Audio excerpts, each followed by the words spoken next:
ये कहानी है मीना की, जिसके पिता जब वो छोटी थी तभी चल बसे। वो अपनी माँ और अपनी दादी के साथ रहती थी। उसकी माँ के ऊपर दोनों की जिम्मेदारी थी।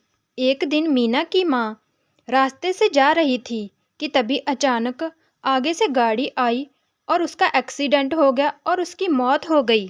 बेटी, तुम्हारी माँ के जाने के बाद हम दोनों अकेली रह गई हैं।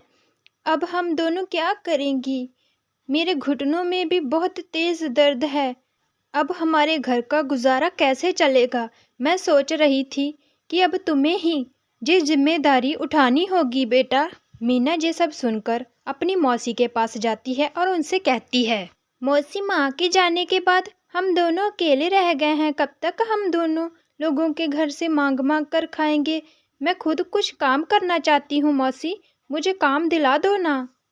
मीना, इस उम्र में तो बच्चे खेलते कूदते हैं, लेकिन तुम इतनी बड़ी जिम्मेदारी उठाना चाहती हो, काम करना चाहती हो। बेटा, मैं हूं ना, तुम चिंता क्यों करती हो?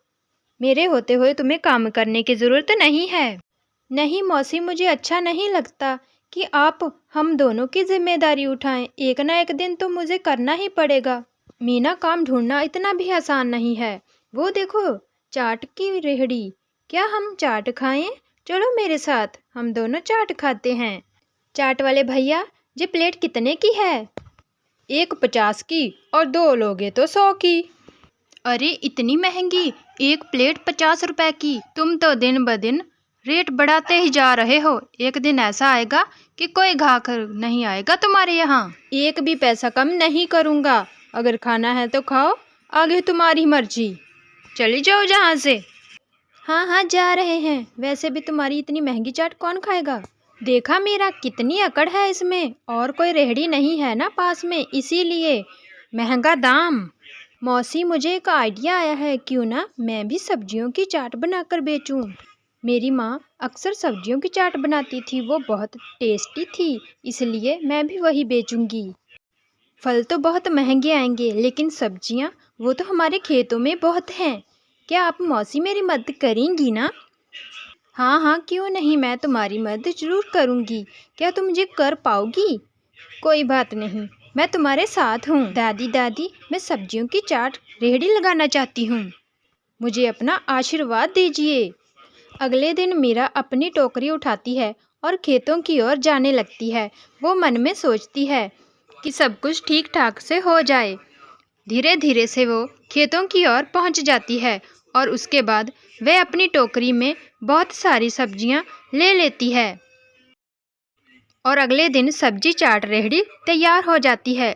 धीरे धीरे से उसकी दुकान पर ग्राहक आने शुरू हो जाते हैं।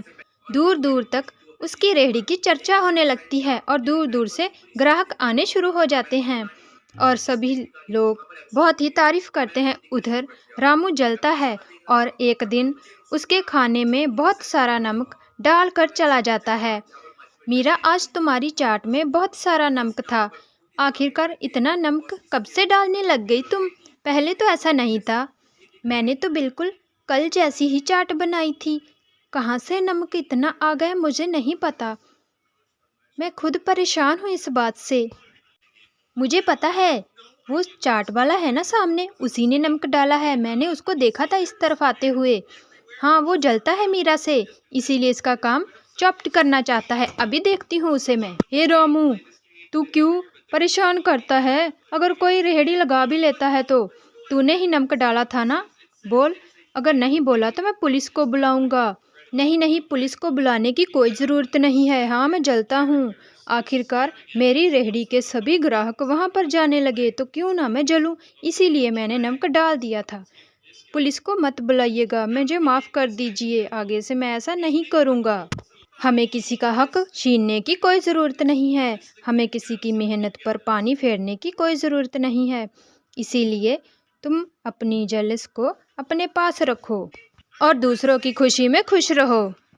उस दिन के बाद रामू ने कभी भी मीरा को परेशान नहीं किया और दोनों दादी पोती हमेशा के लिए खुश रहने लगी।